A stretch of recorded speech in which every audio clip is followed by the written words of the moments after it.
Welcome to another exciting episode of the Business of Sound. My name is David Segura. I'm the CEO and co-founder of Glassbox Media and a host for this podcast. Our hope for this show is to give people an inside look into the business of podcasts and provide actionable advice to make your podcast campaigns more successful. Join us every Thursday as we bring your expert insights and exclusive interviews with some of the industry's leading voices. Before we get started though, be sure to hit that subscribe button and give us a 5-star rating to stay up to date with all the latest episodes of the Business of Sound.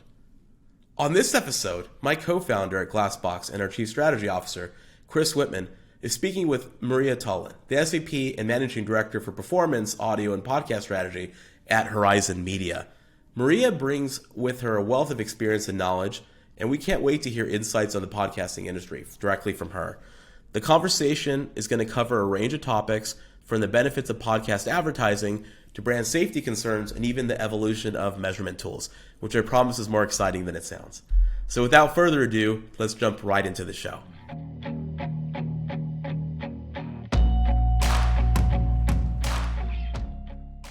Maria Tullin, great to have you on the show today. Thank you for having me. So you've been in audio for a long time. You're actually kind of like an outlier in the space where you've been at a single agency for the past 15 plus years, something like that. Yep. You've seen a lot. You've obviously worked in a lot of different facets, local, nationally, et cetera. Why do you advocate for podcasting? There's so many different ways that you can kind of, target individuals through audio. What's the driver there?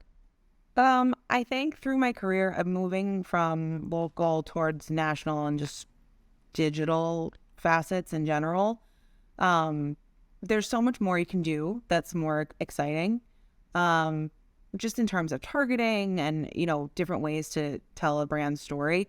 I think podcasting can just be so fun and intimate in how you can get a brand's identity out there and really explain a product, endorse a product in a different way, because it's a little more off the cuff, a little more authentic, really being able to tap into more niche audiences in a way that I don't feel like you necessarily can with other channels. Yeah, that makes a lot of sense. And, I kind of think about that. I think a lot about podcasting. My background's in online video, prior to this. And I think a lot about how brands can perceive podcasting as kind of like a maybe heavier lift, right? Because it's custom, it's host-read. I know that you guys, in our work together are kind of constantly sending out host-read guidance and make sure that it's up to date and it's going out on time and, launching on time. But do you find that that's kind of like a bit of a, hurdle for some brands to basically jump into the space at all, or? Yes and no. I think it's a mixed bag. So on one hand, it's a heavy lift from our perspective, just because if you want to include a large number of shows, which we do, you have to work with all of them individually. It does take time to make sure that you're getting it right. However, that's still less time than if I was trying to get video assets produced. So I think from an advertiser point of view, it could be an easy lift if you just really need to present copy points and kind of let the publishers do their thing and lean on the hosts to sell it, lean on the publishers to do what they do in and out every day. I think it could be a little bit more turnkey than maybe people are imagining. We try to keep it as clean as we can, and we try to provide the clearest direction that we can to try to avoid back and forth.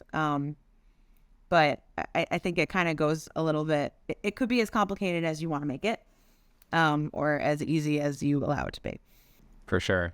And this is always, kind of a conversation that we have with our creators, but in terms of a host read, and then, this is getting very granular at this point, and we'll pull back out of that, but, like 60 seconds, 30 seconds, 2 minutes, what tends to be the sweet spot when it comes to that? Because, personally as a listener, I think that sometimes if we're getting into like the minute 30 plus range, I'm kind of ready to hit fast forward. So what do you do to kind of advise clients on best practices on that front? Yeah, I really like 30s and 60s, but I think when we put together our plans, we take into account what type of content we're actually looking at. I think for, more of a news style show or something like that, people have a lower tolerance for ad length.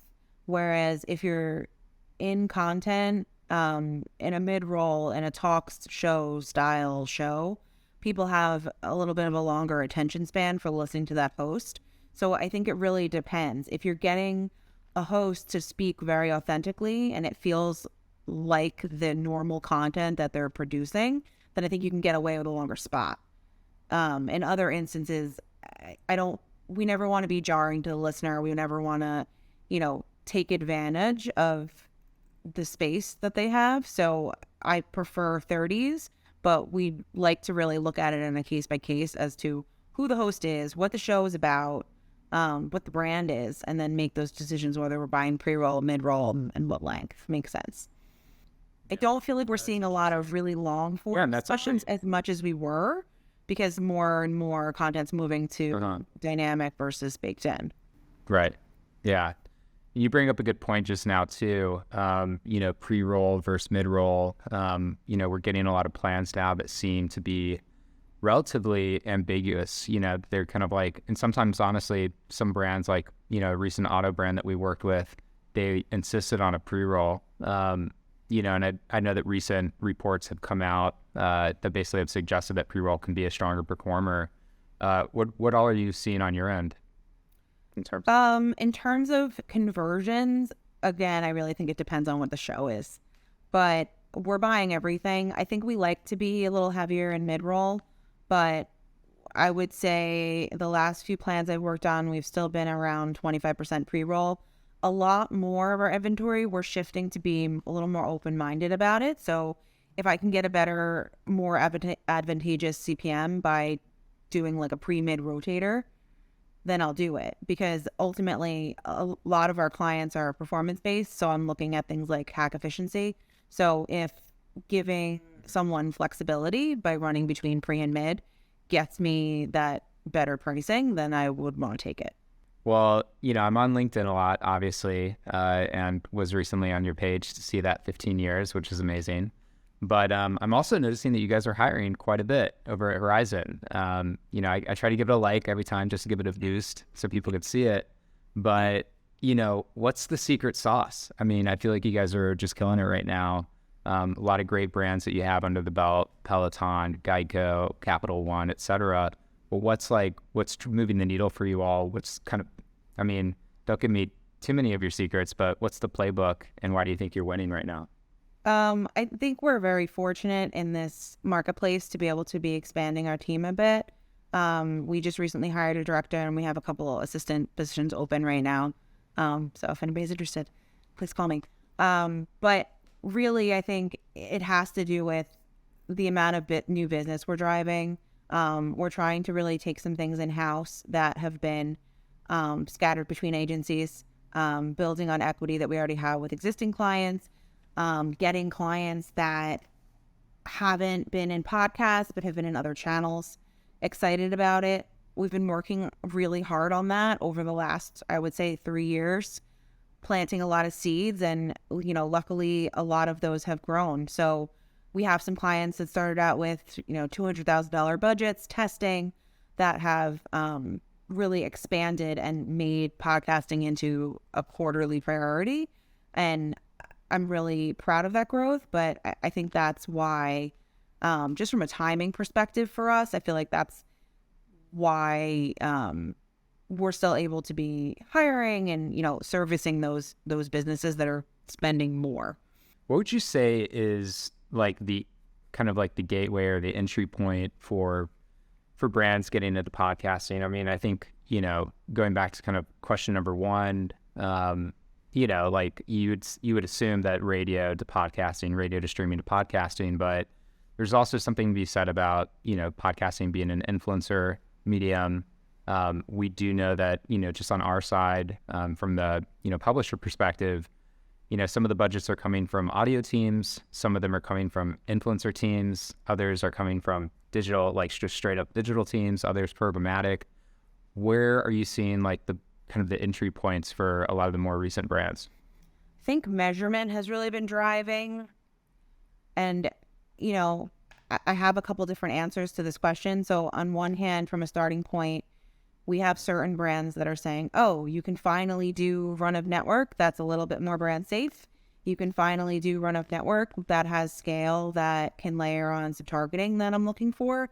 Let's do it.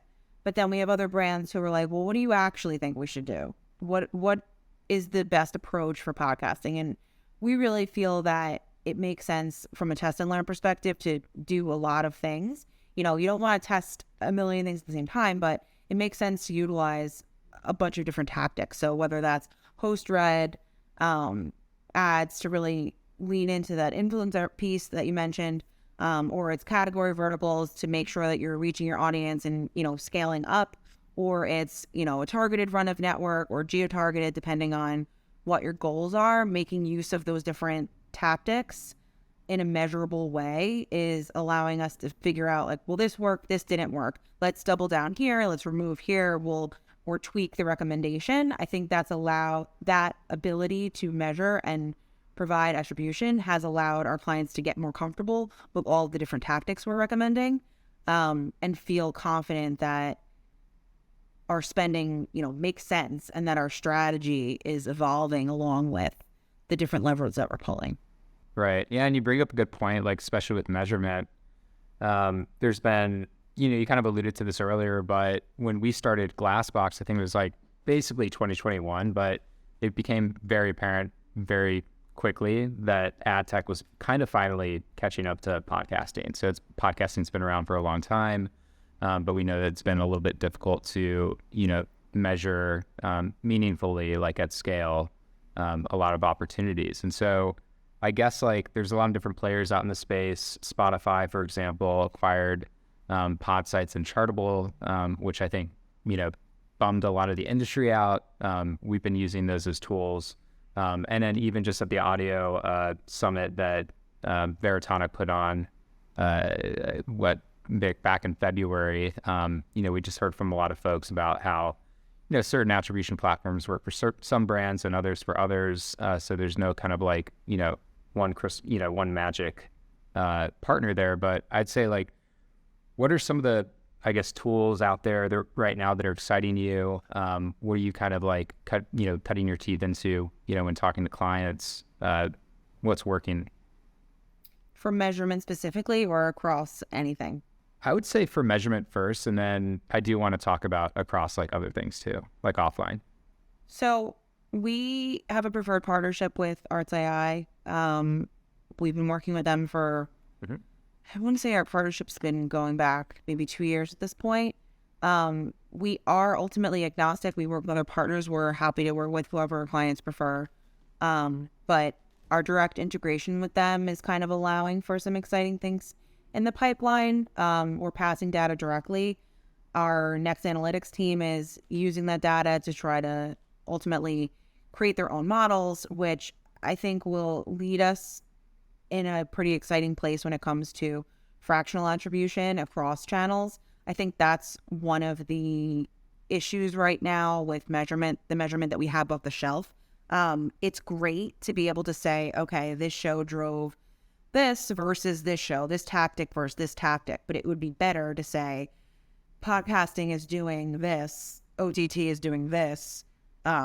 Where should we be spending more dollars? So that's something that we're working towards. And I think our clients are really engaged and excited about that. You know, the Podsights thing, I think, you know, they're still great. They're still evolving, but it's no longer first party. Like, you can't be owned by Spotify and still be independent at the same time. So I think that's a roadblock. I anticipated a little bit more concern on the publisher side that I think has actually panned out. But, you know, for that reason, I don't always feel comfortable letting them kind of grade their own homework. We don't really want anybody to do that. That's the point of third party. So for sure, that kind of drives us in another direction a little bit. I guess, like, we're having a lot of conversations with retailers out there who are maybe a little bit more interested in, like, measuring offline sales. And little less focused on, kind of like classic podcast attribution, right? Where we're kind of pixeling things and tracking promo codes and things like that. How are you guys going about, tackling that ask from the client perspective? Are you kind of turning certain DMAs on and others off, or what's kind of like a good approach for addressing that request? That's tough. It's tough. I would say a lot of lookalike markets, basically what you said, turning markets on and off, but I don't love it. I definitely struggle. I think there's certain partners where, you're looking at a proxy of online orders and trying to apply that to in-store, but I think in that instance, it makes sense to try to look more at upper funnel metrics. For that, I really like what Veritonic's doing. The concept of including pixels and also surveys at the same time, I like a lot, because you get a little more detailed information, but you know that the people actually heard it. So I think they have a great offering that, doesn't apply directly to your question with the brick and mortar concept, but at least allows you to talk to people, which gives you more opportunity to get more detail. Yeah, we actually just had a call with them recently, so we're pretty excited to test them out and see how it performs for us. Let's talk a little bit about brand safety. It seems to be kind of an ongoing conversation in the space. I know, just from the Glassbox perspective, a lot of times we'll talk to brands who, they've been testing podcasting for a long time, or not a long time, but for the past year or so, typically with like the iHearts and Spotify's of the world. But, if it's a major CPG company that's very sensitive about brand safety, and they, are approached by, the client to basically like vet the podcast that they're working with, it can become a little bit harder to basically sift through thousands of podcasts when you're talking to the larger platforms. How are you guys basically going about assessing the right podcast to work with? There's so many podcasts out there. I know that we haven't gotten there quite there yet with contextual targeting and transcribing, but how are you guys approaching that? It's difficult. It just is. There's a lot of new partners in the space that I think make it a really exciting time for using new tactics. So, a few years ago, I was a lot more concerned about doing things like buying run of network, anything that includes a large number of shows that would require individual vetting. We kind of just stayed away from. But based on all the acquisitions that have happened over the last, let's say, 3-ish years, it feels like everybody has something in their pocket that you can kind of layer on to mitigate that. So SiriusXM, AdsWiz is using machine learning there. Spotify acquired Kinzen. iHeart and Odyssey are working with Sounder. So there's options available that allow your run of network to become a little safer. For individual titles, it's a lot of manual work. If you're not working with a partner like Sounder or a Barometer, even Magellan has some capability there, or Podscribe. It's really difficult just because you can't listen to every single show. It's not possible. It's not a sustainable model. We do have a process in place for our inclusion list that we utilize for clients like, financial brands that are very conservative and want to make sure they're not anywhere remotely risky. So we kind of put shows through really more of a scorecard that evaluates brand suitability. How do Apple Podcast rankings look? This is all going to be directional scale, things of that nature. And we'll come up with a score that will kind of help determine, is this show, it's not whether or not we're going to buy the show, but is this show appropriate for this brand? We're not trying to predict performance per se in that way, but we're just trying to get a gauge on whether or not a brand would probably be comfortable with the show. We're very cautious in terms of making sure that our clients can see consideration sets. So, they can see what shows we would consider putting on for them for the year. We want to make sure that everybody's comfortable when it comes to any sort of run of network we're buying. So I would say, in previous years, somebody like an NPR, where I can literally look at single show within their run of network and say, okay, I feel good about this, or I want to take this one show off because we don't like it for whatever reason.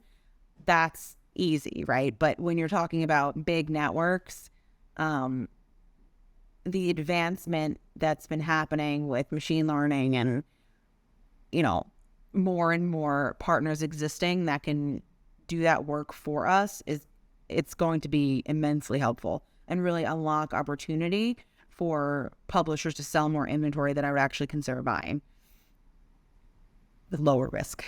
Brand safety, brand suitability in podcasting feels The risk is always going to be there to some extent. People could say anything anytime, so you never know. But we just, we caveat, we make sure everybody knows what they're getting and knows what those risks are. I think there's risk in everything you do, but I just want to make sure our clients are comfortable with the risks that we're recommending they take. With podcasting, it's very much like opt-in from the consumer perspective as well. So there's that going for it too, which justifies a lot of things like true crime and comedy.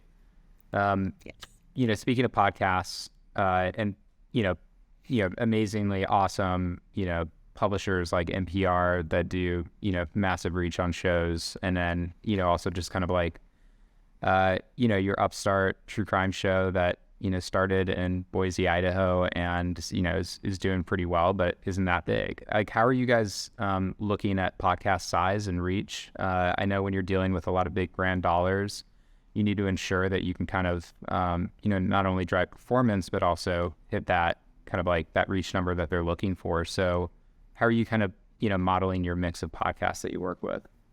I love this question because I don't know that I answer it in a way that you're expecting me to answer it. I think it's really important that we buy shows of varying sizes. And, depending on the brand, depending on the budget that I have to work with, sometimes I'll really highlight this with clients and I'll say something like, okay, this percent of your budget is against these extreme reach drivers, these shows that are getting millions of downloads per week. And then this portion is your medium size, and this portion is your really niche audiences. So it depends on what the brand is, and it depends on what kind of parameters we have about the audience and what we know about them, how deep we'll get in, really small shows, whether or not they really fit the audience or something like that. I like to buy a variety just because, first of all, because we have the measurement levers in place, we're able to understand what works. So we'll know how shows are doing. Sometimes you get some surprises. Sometimes I don't necessarily think that if you buy a huge show, but only 10% of the audience is your brand's audience, that doesn't necessarily make more sense than buying a show that's getting 10,000 downloads a week, but all of those people are interested in your product. You can play games with conversion rates and percentages like that, but I think both things are valuable. You want to get reach, but you also want to find people that fit your audience, or the audience of your brand really, so that those people continue to feel that authentic, personalized podcasting feel, because I think that does drive conversions. So it's all a balance, and I like to buy all different sizes of shows, is the short version.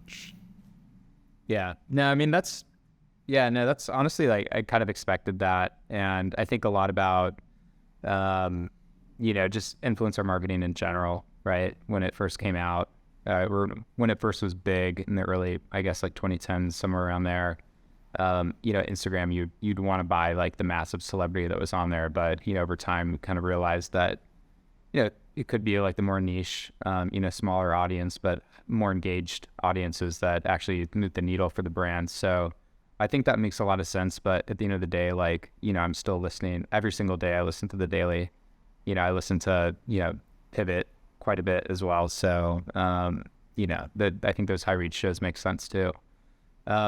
Just beyond like the host red, what are some cool things that you guys are doing with podcasters in this space? We're having a lot of conversations on our end around, use more like custom segments, even, like complete takeovers of episodes and series of episodes. One of our shows, Everything Everywhere Daily, which I think I've mentioned to you before, it's basically, a daily dose of encyclopedic knowledge. And so one of the partners for that show is the Spanish Tourism Board, and they basically have, basically commissioned multiple episodes across an entire year where they can drive, just 100% share of voice, 100% focus on, we're going to talk about the Basque region, but also, by the way, travel to Spain because, it's a great place to spend your money. So, I think like there's custom there. There's a lot of like social extensions. There's YouTube as well. What are just what are the cool things that you guys are doing in the space that isn't just kind of like a host read? I really like sponsored segments just because typically there's something that the listener's expecting anyway. So it's not really, it doesn't feel as much like an ad. Obviously people know they're sponsored, but it's a portion of the programming that they're already expecting to occur. So I like things like that. I like larger integrations where, maybe it's something that's on site. Maybe there's an opportunity for a host to be in an event or speak from an event. I like things like that where it really feels like the host and the brand are working closely because it just continues on that authenticity. Not to go back to the show size thing, but you're expecting certain things from certain people. If you're talking about a big celebrity and you want them to endorse something that isn't maybe necessarily high end, is it believable that they're doing that? You want to make sure that you're playing into the authenticity of the host and pairing people with things that are logical for them to buy. So putting people in instances where this is our like deals of the week. These are things that I care about as a host, and putting a brand in there that helps their audience, but it also you want it to make sense. You want it to feel right and not feel awkward. So I like those social media extensions. I like deals of the week, segments of the week, whether it's comedy or something that's, just a weekly expected experience for the audience. We've had people go into studios. We've had people talk about things on Twitter. And it starts conversations. You never know how it's going to go, but usually it's been going well for us. So those are fun. Yeah. Buying out episodes and buying out seasons of things. I feel kind of mixed about it because it depends on the level of investment that you have. And it doesn't always go with our test and learn strategy. We're talking about brands that aren't performance, that are looking at more upper funnel. I do like the idea of doing that. And I like the idea of utilizing YouTube as much as we can.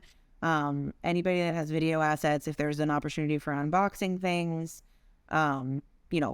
any visual that's happening in the background, I think those are all great opportunities for brands.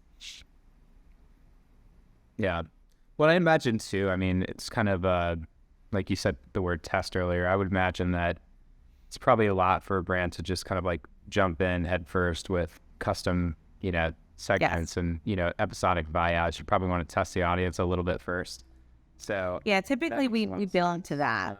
We build to that towards more of a high impact period. Oh, go ahead.